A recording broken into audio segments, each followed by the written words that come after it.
তাহাজ্জুদ নামাজ কি ঘর অন্ধকার করে পড়তে হবে? এর কোনো ভিত্তি আছে কি? কিভাবে অতি শীঘ্রই দোয়া কবুল হয়? শুধুই কি নামাজ নাকি অন্য কোনো নিয়ম আছে? সিজদায় দোয়া করার নিয়ম জানতে চাই। ফরজ সালাতের পর সাইদুল ইস্তেগফার পড়া যাবে কিনা? জামাতের সাথে 1, 2, 3, 4 রাকাত মাসবুক হলে কিভাবে আদায় করব? আল্লাহ শাস্তি দিচ্ছেন নাকি পরীক্ষা নিচ্ছেন, কিভাবে বুঝবো? বিয়ে কি তাকদীরের আগে থেকেই লেখা থাকে? মেয়ে দেখার উদ্দেশ্যে মেয়ের হাত, পা বা শরীরের অন্য অঙ্গ প্রত্যঙ্গ দেখা যায় যাচ্ছে কিনা?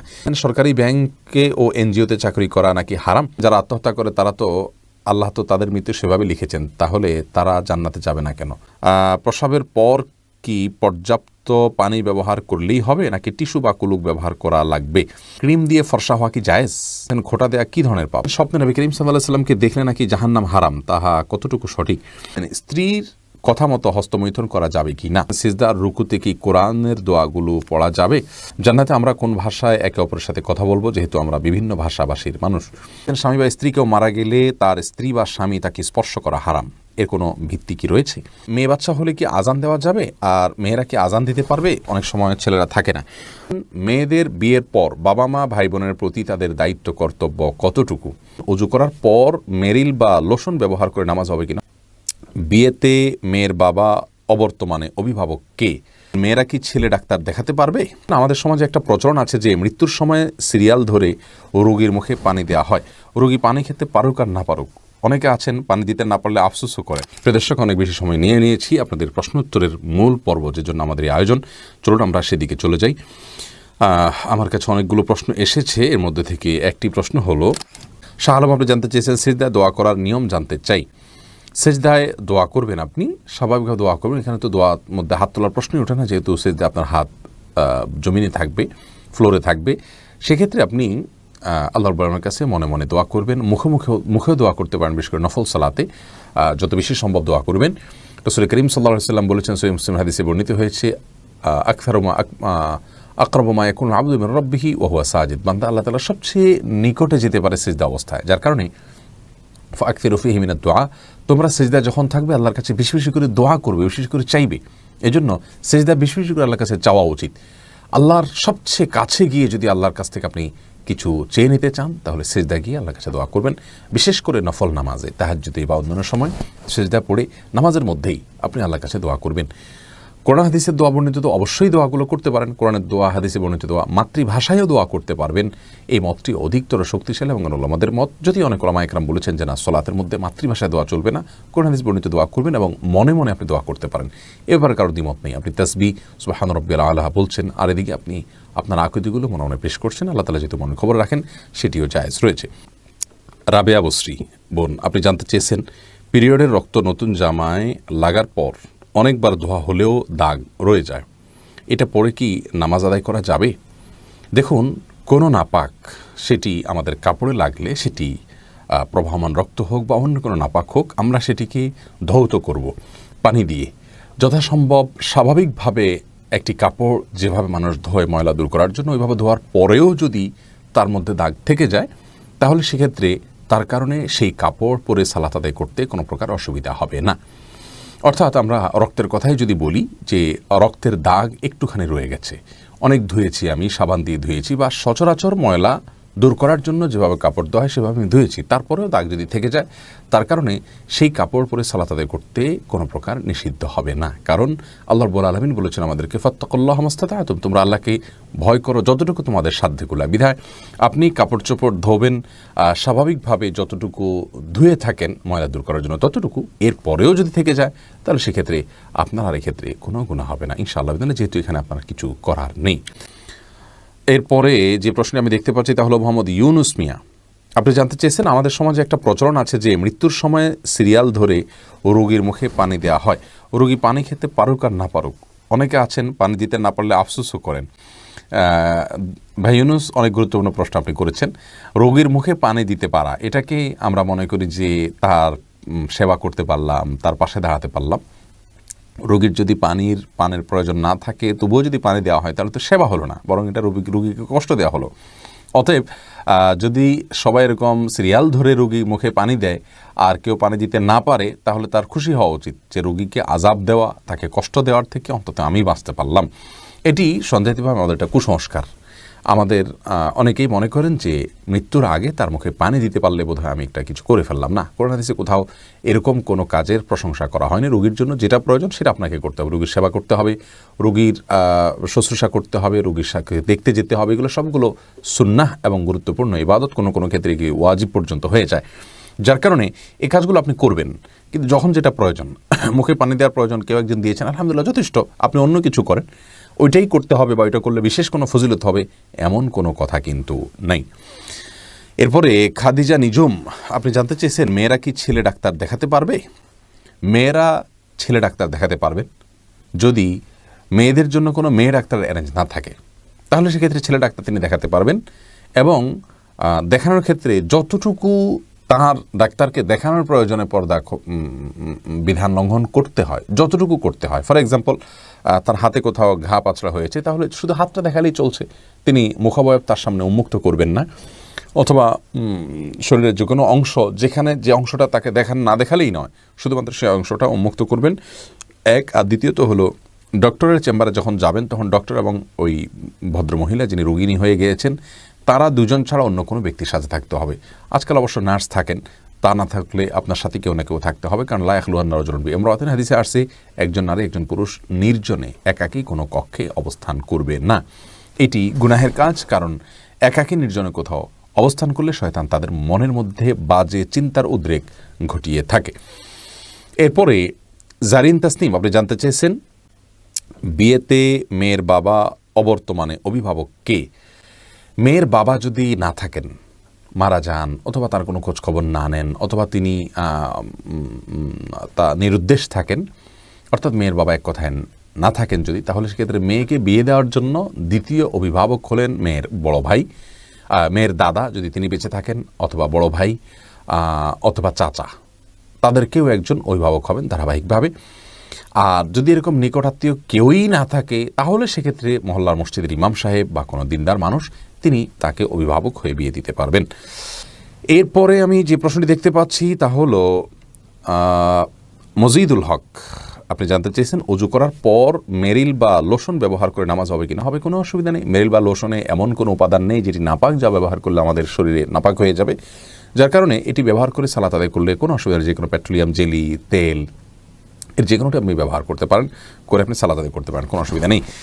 এরপরে মুরসালিন সরকার আপনি জানতে চেয়েছেন জামাতের সাথে 1, 2, 3, 4 রাকাত মাসবুক হলে কিভাবে আদায় করব? 1, 2 বা 4 রাকাত, 3 রাকাত সালাত যদি আপনার ছুটে যায়, ইমাম সালাম ফেরানোর পর আপনি যখন সালাতগুলো আদায় করবেন, এগুলোতে আপনি কেরাত পড়বেন কিনা? প্রথম কথা হলো বৈঠকের বিষয়টা হলো আপনি যখন এই সালাতগুলো আদায় করবেন তখন কথার কথা 1 রাকাত ইমামের সাথে পেয়েছেন, 3 রাকাত পাননি, তাহলে ইমামের সাথে যে রাকাতটি পেয়েছেন সে রাকাতে আপনি বসে থাকলেও সেটি আপনার প্রথম রাকাত। অথবা আপনি একাকী যখন পড়বেন তখন আপনি একাকী প্রথম যে রাকাতটা পড়বেন ওখানে আবার বসতে হবে, কারণ এটা আপনার জন্য সিরিয়ালে দ্বিতীয় রাকাতে বসতে হবে। এ হলো বসার ধারাবাহিকতা। আর সূরা এবং সূরা ফাতিহার সাথে অন্য সূরা কেরাত মিলানোর যে বিষয়টি রয়েছে সেটি নিয়ে দুটি মত উলামা ইকরামের রয়েছে। অনেকে মনে করেন যে এটি সালাতের শেষ অংশ হলে প্রথম 2 রাকাত ইমামের সাথে শেষের 2 রাকাত যদি আপনি পান তাহলে ওটা আপনার প্রথম অংশ ধরা হবে, তাহলে পরে আপনি একাকী যখন পড়ছেন সেটিকে শেষের অংশ ধরা হবে। শেষ অংশ ধরা হলে সেখানে আর কেরাত মিলানো বা সূরা মিলানোর কোনো প্রশ্ন নেই। আর যারা মনে করেন যে না আপনি একাকী যেটা পড়ছেন সেটি আপনার প্রথম অংশ, তাহলে সেক্ষেত্রে তাদের দৃষ্টিভঙ্গি অনুযায়ী আপনাকে সূরা কেরাত মিলাতে হবে। বিস্তারিত দলিল নিয়ে আমরা আলোচনা করি, কোনটা অধিক শক্তিশালী সে বিষয়ে আমরা কথা বলবো ইনশাআল্লাহ বিইذনিল্লাহ। এরপরে জেসমিন পলি আপনি জানতে চেয়েছেন মেয়েদের বিয়ের পর বাবা মা ভাই বোনের প্রতি তাদের দায়িত্ব কর্তব্য কতটুকু? মেয়েদেরকে তো এত বেশি সুযোগ ইসলাম দিয়েছে, সত্যি এটা পুরুষদের জন্য ঈর্ষার বিষয়, কারণ মেয়েদের জীবনে তার নিজের ব্যয়ভারই তার উপরে বহন করা অবশ্য কর্তব্য নয়। কোনো না কোনো ক্ষেত্রে তার জীবনের সকল স্তরে এসে কারোর না কারোর অভিভাবকত্বে তিনি থাকেন, কেউ না কেউ তার ব্যয়ভার বহন করতে বাধ্য। এক্ষেত্রে তিনি নিজে যেহেতু তার নিজের ব্যয়ভার বহন করতে বাধ্য নন, বরং তার ব্যয়ভার তার বাবা, তার বড় ভাই, তার স্বামী, তার বড় ছেলে অথবা কেউ না কেউ তার অভিভাবক হিসাবে তার ব্যবহার বহন করতে বাধ্য, সেখানে তিনি আরেকজনের ব্যবহার বহন করার জন্য কোনো প্রকার বাধ্যবাধকতা তার জন্য থাকবে না, সেটাই স্বাভাবিক। আর মাসআলাটা এরকমই, অর্থাৎ মেয়েদের বিয়ের পর মা বাবা ভাই বোনদের প্রতি তাদের বিশেষ কোনো কর্তব্য নেই, অর্থাৎ ফিনান্সিয়াল কোনো কিছু তাদেরকে সাপোর্ট করা জরুরি না। তবে হ্যাঁ, এজ এ আত্মীয় তাদের খোঁজখবর নেওয়া, তাদের বিপদে তাদের পাশে যেভাবে সম্ভব হয় তার সাধ্যে যেটুকু আছে সেটুকু নিয়ে দাঁড়ানো, তাদের সহমর্মিতা দেখানো, তাদের সাথে সম্পর্ক রক্ষা করে চলা, সুসম্পর্ক বজায় রেখে চলা, এগুলো সবগুলো কিন্তু আত্মীয়তার বন্ধন হিসাবে, বন্ধন রক্ষার প্রয়োজনের তাগিদে এগুলো সবগুলো করা কিন্তু অবশ্য কর্তব্য, সেগুলো অবশ্যই করতে হবে। আর অর্থ করে যদি থাকে, নিজস্ব অ্যাবিলিটি থাকে, তাহলে সেটা দিয়ে ভাই বোন যদি অভাবী হন তাদেরকে অবশ্যই সাহায্য করতে হবে যদি অ্যাবিলিটি থাকে তার। এটা তার নৈতিক বিষয়, কিন্তু শরীয়ত তাকে এর জন্য বাধ্যবাধকতা দেয়নি। এরপর সোহাইব মোহাম্মদ আপনি জানতে চেয়েছেন, স্বামী বা স্ত্রী কেউ মারা গেলে তার স্ত্রী বা স্বামী তাকে স্পর্শ করা হারাম, এর কোনো ভিত্তি কি রয়েছে? ভাই সোহাইব, এর ভিত্তি আছে। আর ভিত্তিটা হলো হানাফি মাযহাব অনুযায়ী উলামায়ে আহনাফ তাদের দৃষ্টিভঙ্গি হলো যে মৃত্যুর সঙ্গে সঙ্গে স্বামী স্ত্রীর মধ্যে আর বৈবাহিক সম্পর্ক থাকে না। তারা মনে করেন যে বৈবাহিক সম্পর্কের এন্ডিং হয়ে যায় মৃত্যুর মাধ্যমে। আর যেহেতু এন্ডিং হয়ে যায় তাহলে তারা পরপুরুষ পরনারী হয়ে গেলেন, এই জন্য তারা একে অন্যকে স্পর্শ করবেন না, গোসল দিবেন না। এটা হলো ইমাম রহমতুল্লাহ মাযহাবের দৃষ্টিভঙ্গি। বাকি এর বিপরীত যে মত অনেক ইমামগণের রয়েছে, বর্তমান সৌদি আরবের স্কলারগণও যে মতটি পোষণ করেন তা হলো যে বৈবাহিক সম্পর্ক এটা মৃত্যুর মাধ্যমে নষ্ট হয়ে যায় না, ভেঙে যায় না। এই মতটিকে, দ্বিতীয় মতটিকে আমার কাছে বেশি শক্তিশালী মনে হয় দলিলের দিক থেকে। আমরা দলিলের আলোচনা খুব নিগুড়ভাবে গেলাম না, কারণ তাতে কলেবর বৃদ্ধি হয়ে যাবে। মারুফা প্রেমা আপনি জানতে চেয়েছেন কিভাবে অতি শীঘ্রই দোয়া কবুল হয়, শুধুই কি নামাজ নাকি অন্য কোনো নিয়ম আছে? দেখুন, দোয়া কবুলের জন্য সবচেয়ে বড় বিষয় হলো তাড়াহুড়ো করা যাবে না। আপনি কিন্তু প্রশ্নই করেছেন যে শীঘ্রই দোয়া কবুল হয়। শীঘ্রই বা কুইক দোয়া কবুলের কোনো ভার্সন নেই যে এটা আপনার স্পেশাল সার্ভিস, আপনার এখানে কুইক সার্ভিস আছে, এরকম না। বরং দোয়া স্বাভাবিক গতিতে কবুল হবে। আপনি যে বিষয়টাকে খুব দ্রুত চাচ্ছেন, আপনি কি জানেন যে সে বিষয়টা আপনার জন্য কল্যাণকর কিনা? আপনি নিশ্চিত না, আমরা কেউ নিশ্চিত নই। আমরা মনে করি যে এই জিনিসটা আমার এখনই পাওয়া দরকার, পেলেই আমার ভালো হবে, অথচ হতে পারে সেটি পেলে আমার অকল্যাণ হবে। এই জন্য তাড়াহুড়ো না করে আল্লাহর রহমানের কাছে দোয়া করা উচিত। স্বাভাবিকভাবে দোয়া কবুলের যে শর্তগুলো আছে, হালাল ভক্ষণ, আল্লাহর প্রতি কায়মনোবাক্যে দোয়া করা, আন্তরিকতার সাথে দোয়া করা, বিনয়ের সাথে দোয়া করা, কেঁদে কেঁদে দোয়া করা, নবীর প্রতি দুরূদ পাঠ করা দোয়ার মধ্যে, এই সব শর্তগুলো পূরণ করে আপনি দোয়া করবেন, ইনশাআল্লাহ আল্লাহ তাআলা দোয়া বিফলে দিবেন না। আর কোনো জিনিস আপনার আশু প্রয়োজন হয়, আপনি সেটাকে আল্লাহর কাছে বিশেষভাবে সেভাবে পেশ করতে পারেন। আল্লাহ জিনিসটা আমার এই মুহূর্তে হলে আমার জন্য কল্যাণকর বলে আমি মনে করছি, আপনি এটা দান করেন, এবার আপনি দোয়া করতে পারেন। কিন্তু কুইক হওয়ার জন্য বিশেষ কোনো ভার্সন নেই। হ্যাঁ, দোয়া কবুলের নিশ্চয়তার জন্য আপনি দোয়া কবুলের জায়গাগুলো, দোয়া কবুলের সময়গুলোকে আপনি প্রায়োরিটি দিবেন। যে যে সময়গুলো দোয়া কবুল হয় সেগুলো দোয়া বিশেষ করে করবেন। নূরনাহার মিত আপনি জানতে চেয়েছেন, জান্নাতে আমরা কোন ভাষায় একে অপরের সাথে কথা বলবো, যেহেতু আমরা বিভিন্ন ভাষাভাষীর মানুষ? দেখুন, একটি দাইফ হাদিস থেকে জানা যায় যে জান্নাতীদের ভাষা হবে আরবি। হাদিসটিকে কোনো কোনো মুহাদ্দিসগণ জাল পর্যন্ত বলেছেন, অর্থাৎ আহিবুল আরব আলী সালাস ফাইন্নি আরবি ওয়াল কোরআন আরবি ওয়া কালামু আহলিল জান্নাতে আরবি। তোমরা আরবকে ভালোবাসো, আরবিকে ভালোবাসো তিন কারণে, কারণ আমি আরবি, জান্নাতের ভাষাদের কথা হবে আরবি এবং কোরআন আরবি। এরকম কথা রাসূল আকরাম সাল্লাল্লাহু আলাইহি ওয়াসাল্লাম বলেছেন বলে একটি হাদিস পাওয়া যায়, কিন্তু সেই হাদিসটি বিশুদ্ধ নয়, বিশুদ্ধর মানদণ্ড উত্তীর্ণ নয়। জান্নাতীদের ভাষ্য, কথোপকথন, অন্যান্য বিভিন্ন বর্ণনা থেকে বোঝা যায় আরবিতে হবে। আল্লাহ তাআলা সেটা স্বয়ংক্রিয়ভাবে সবাইকে জানিয়ে দিবেন, সবাই স্বয়ংক্রিয়ভাবে জানবে যারা যাবে সেখানে। তবে এটিও চূড়ান্তভাবে বলা কঠিন, ভিন্ন কোনো কিছু এক্ষেত্রে হতে পারে। আল্লাহ রাব্বুল আলামিন জান্নাতে আসলে কি রেখেছেন, প্রত্যেকে যার যার মতো করে কথা বলবে, কিন্তু সবাই সবাইটা বুঝবে এমন হতে পারে। কারণ জান্নাতে আল্লাহ তাআলা যা রেখেছেন সে সম্পর্কে হাদিসে বলছে, তিনি বলেছেন আ'দাতু লি'ইবাদিয়াস সালিহিনা মা লা আইনুন রাআত ওয়া লা উযুনুন সামিআত ওয়া লা খাতারা আলা কলবি বাশার। আমি জান্নাতীদের জন্য যা রেখেছি তাকে কোনো কল্পনাও করেনি, দেখেওনি, শুনেওনি তার কোনো বিবরণ। এরপরে ফারজানা সুলতানা আপনি জানতে চেয়েছেন, আল্লাহ শাস্তি দিচ্ছেন নাকি পরীক্ষা নিচ্ছেন, কিভাবে বুঝবো? খুবই কঠিন ভাই বোন ফারজানা। আমাদের জীবনে কোনো বিপদ আসলে সেটি একইভাবে আল্লাহর পক্ষ থেকে পরীক্ষা হতে পারে। আল্লাহ আমাদেরকে পরীক্ষা করছেন, এমনটি হতে পারে আমরা কি করি, আমরা সবর করতে পারি কিনা। আবার একই সঙ্গে আমাদের কোনো কৃতকর্মের জন্য শাস্তি আল্লাহ তাআলা দিচ্ছেন, দুন আল আযাবিল আকবার, বড় শাস্তির আগে ছোট শাস্তি দিয়ে আল্লাহ আমাদেরকে সতর্ক করতে চাইছেন, এমনটিও হতে পারে। তো কোন দৃষ্টিকোণ থেকে কোন বিপদটি এসছে, কোন সমস্যাটি এসছে, সেটি কিন্তু আমাদের কারোরই বলার কোনো সুযোগ নেই, যেহেতু নবী নেই, ওহীর দুয়ার নেই, আল্লাহর এই বিষয়টিকে জানার কোনো উপায় নেই। আমরা স্বাভাবিকভাবে এটিকে দুইটারই সম্ভাবনা রয়েছে, সেই জায়গা থেকে বিপদে পড়লে আমরা ইস্তেগফার করব এবং ধৈর্যের পরীক্ষায় উত্তীর্ণ হওয়ার জন্য প্রয়াস চালাবো। এরপর আয়াত ইসলাম আপনি জানতে চেয়েছেন, আচ্ছা মেয়ে বাচ্চা হলে কি আজান দেওয়া যাবে? আর মেয়েরা কি আজান দিতে পারবে? অনেক সময় ছেলেরা থাকে না। মেয়ে বাচ্চা হলেও আজান দিবেন।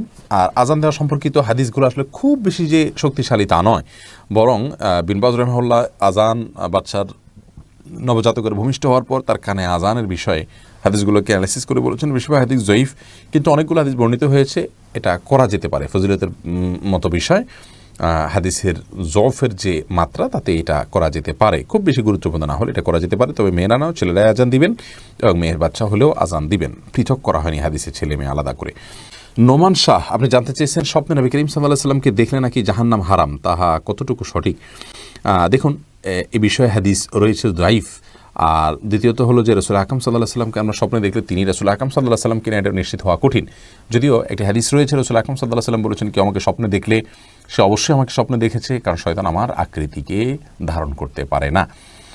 এই হাদিসের ব্যাখ্যা, বিশুদ্ধ ব্যাখ্যা হলো যে এটা রাসূল আকরাম সাল্লাল্লাহু আলাইহি সাল্লামের জীবদ্দশার কথা বা সাহাবীদের কথা যারা তাকে দেখেছেন তাদের কথা, যে তারা স্বপ্নে দেখলে নবীজিকেই দেখেছেন। এখন আমরা যারা নবীজি সাল্লাল্লাহু আলাইহি সাল্লামের চেহারাই জানি না, তাদেরকে শয়তান যদি এসে বলে আমি নবীজি, তো সেটি হওয়ার সম্ভাবনা রয়েছে। এই ব্যাখ্যাটা অধিকতর শক্তিশালী।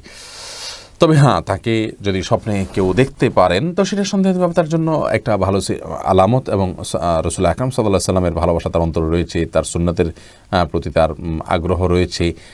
এটি যেমন হতে পারে তেমনিভাবে এর মাধ্যমে তিনি অনুপ্রাণিত হতে পারেন, কিন্তু এটা জরুরি নয় যে তাকে স্বপ্নে দেখলে তিনি অরিজিনালি দেখেছেন আর তাকে দেখলেই জান্নাত ওয়াজিব হয়ে যাবে, এটি বিশুদ্ধ নয়। জাহিদুল ইসলাম তালুকদার জানতে চেয়েছেন, সিজদা আর রুকুতে কি কোরআনের দোয়াগুলো পড়া যাবে? দেখুন, সিজদা এবং রুকুতে কোরআনের বর্ণিত আয়াত আপনি পড়বেন না। বিশেষ করে সিজদাতে রাসূল আকরাম সাল্লাল্লাহু আলাইহি ওয়াসাল্লাম সালাতের মধ্যে আপনার সিজদাতে কোরআন কারীম তেলাওয়াত করতে নিষেধ করেছেন। তবে দোয়ামূলক যে সমস্ত আয়াতগুলো আছে, যেগুলো নিছক দোয়া, সেই আয়াতগুলো আপনি পাঠ করতে পারবেন দোয়া হিসাবে, কোরআনের তেলাওয়াতের অংশ হিসাবে নয়। এরপরে মানিরুল ইসলাম জানতে চেয়েছেন, মেয়ে দেখার উদ্দেশ্যে মেয়ের হাত পা বা শরীরের অন্য অঙ্গ প্রত্যঙ্গ দেখা জায়েজ আছে কিনা? দেখুন, রাসূল করিম সাল্লাল্লাহু আলাইহি ওয়াসাল্লাম বলেছেন, বিবাহের প্রস্তাব যদি কেউ কাউকে দেয় সে যেন ফানজুর ইলাইহা, সেই তাকে নবী সাল্লাল্লাহু আলাইহি ওয়াসাল্লাম নির্দেশ করেছেন, তুমি বিবাহের প্রস্তাব দিয়েছো তাহলে তাকে দেখে নাও। এই জন্য দেখে নেওয়াটা এটা দোষণীয় বিষয় নয়। আর কোনো ত্রুটি আছে কিনা সেজন্য দেখে নেওয়া যেতে পারে। নবী সাল্লাল্লাহু আলাইহি ওয়াসাল্লাম এক সাহাবীকে বলেছেন যে ফানজুর ইলাইহা ফাইন্না ফি আয়ুনিল আনসারি শাইআ। কোন এক আনসারি মেয়েকে বিয়ের প্রস্তাব করেছেন একজন মুহাজির সাহাবী, তখন তিনি বলেছেন যে তুমি সেই মেয়েকে দেখে নাও, কারণ আনসারি মেয়েদের চোখের মধ্যে কিছুটা সমস্যা, ঘোলাটে ভাব বা এরকম কিছু একটা আছে, তোমার ভালো লাগে কিনা তুমি দেখে নাও। এই জন্য হাদিস থেকে বোঝা গেল যে নারীদের স্বাভাবিক যে সমস্ত অঙ্গ প্রত্যঙ্গগুলো তারা খোলা রাখেন, হাত পা মুখাবয়ব, এগুলো একজন পুরুষ বিয়ের উদ্দেশ্যে দেখতে পান। ঠিক একইভাবে মেয়েও ছেলেকে দেখতে পারেন। সাবিহা জুই আপনি জানতে চেয়েছেন, সরকারি ব্যাংকে ও এনজিওতে চাকরি করা নাকি হারাম? না, এনজিওতে চাকরি করা হারাম এই কথাটি সঠিক নয়। এনজিওতে আপনি কোন পদে চাকরি করছেন, কি কাজ করছেন, সেটা হলো মুখ্য বিষয়। আপনার কাজটা যদি কোনো হারাম কাজ না হয় তাহলে সেক্ষেত্রে আপনি আপনার কাজের বিনিময়ে পারিশ্রমিক নিতে পারেন। আপনি এনজিওর কাজ করছেন না কোনো অমুসলিমের কাজ করছেন, এটি দেখার বিষয়। আপনি কি কাজ করে উপার্জন করছেন সেটি হলো মূল বিষয়। রুহুল সুজন আপনি জানতে চেয়েছেন, নাকের সৌন্দর্য বৃদ্ধি করার জন্য সার্জারি করা যাবে কি না? সৌন্দর্য বৃদ্ধি করার জন্য সার্জারিতে যদি ব্যাপক কোনো সৃষ্টিগত পরিবর্তন না হয়, ছোটোখাটো কোনো পরিবর্তন হয়, তাহলে সেক্ষেত্রে সেটি জায়েজ হবে। আর যদি কোনো ত্রুটি থাকে, সেটা ত্রুটিটা দূর করার জন্য সার্জারি করেন, প্লাস্টিক সার্জারি বা অন্য কিছু, তাহলে সেটি জায়েজ রয়েছে। আল্লাহ হাফেজ কথাটার অর্থ কী? আমরা অনেক সময় কাউকে বিদায়ের সময় কথাটি বলে থাকি, শরীর দৃষ্টিকোণ থেকে এটি বলা কতটুকু যুক্তিযুক্ত? কাউকে বিদায়ের সময় নবী করিম সাল্লাল্লাহু আলাইহি ওয়াসাল্লামের সুন্নাহ ছিল আস্তাউদিউল্লাহ দীনাকুম ওয়া আমানাতাকুম ওয়া খাতিমা আমালিকুম, এরকম দোয়া করা, যার অর্থ হলো তোমার দিন কে আমি আল্লাহর উপরে ন্যস্ত করছি, আল্লাহর কাছে আমানত রাখছি, আল্লাহ যেন তোমার দিনকে হেফাজত করেন এবং তোমার আমানতকে হেফাজত করেন, এবং তোমার শেষ পরিণতি কাজ যেন ভালো হয় সেজন্য তোমার জন্য দোয়া করছি। অতএব সংক্ষেপে বললেও আপনি আস্তাউদিউল্লাহ, তোমাকে আমি আল্লাহর কাছে আমানত হিসাবে ন্যস্ত করছি, আল্লাহর হেফাজতে রাখছি, এরকম বলাটা হলো সুন্নাহ। এটি হলো সুন্নাহ সম্মত দোয়া। আমরা এটাই বলবো, আস্তাউদিউল্লাহ বলবো, আল্লাহ হাফেজ বলার চাইতে এটাই বলা উত্তম, কারণ এটি সুন্নাহ। আল্লাহ হাফেজ বলা সুন্নাহ নয়। কিন্তু যদি কেউ আল্লাহ হাফিজ বলেন তাতে কোনো গুনাহ হবে না। আল্লাহ হাফিজ শব্দের অর্থটা খারাপ নয়, এটার অর্থ হলো যে আল্লাহ সংরক্ষণকারী, অর্থাৎ তুমি যাচ্ছ আল্লাহর হেফাজতে, আল্লাহর সংরক্ষণকারী, উদ্দেশ্য এটাই হয়। কিন্তু সরাসরি সুন্নাহর উপর আমল করা অবশ্যই উত্তম এবং ভালো। সামিয়া ফেরদৌস জানতে চেয়েছেন, তাহাজ্জুদ নামাজ কি ঘর অন্ধকার করে পড়তে হবে? এর কোনো ভিত্তি আছে কি? তাহাজ্জুদের নামাজ এটা আমরা ঘর অন্ধকার করে লাইট বন্ধ করে পড়তে হবে, এর কোনো ভিত্তি নেই। বরং সেটা আপনার যেভাবে সেভাবে আদায় করতে পারেন। আপনার মনোযোগের জন্য আপনি যদি আলো আধার করে নিতে পারেন, ডিম আলো করে নিতে চান, তো সেটি করতে পারেন, কোনো অসুবিধা নেই। তবে অন্ধকারেই পড়তে হবে এমন কোনো বাধ্যবাধকতা বা নিয়ম নেই। এমডি খালিল মির্জা আপনি জানতে চেয়েছেন স্ত্রীর কথা মতো হস্তমৈথুন করা যাবে কি না। স্ত্রী হস্তমৈথুন করতে কেন বলবেন? যদি কোনো স্ত্রী হস্তমৈথুন করতে বলেন তাহলে এটা অসুস্থতা, এটি জায়েজ নয়।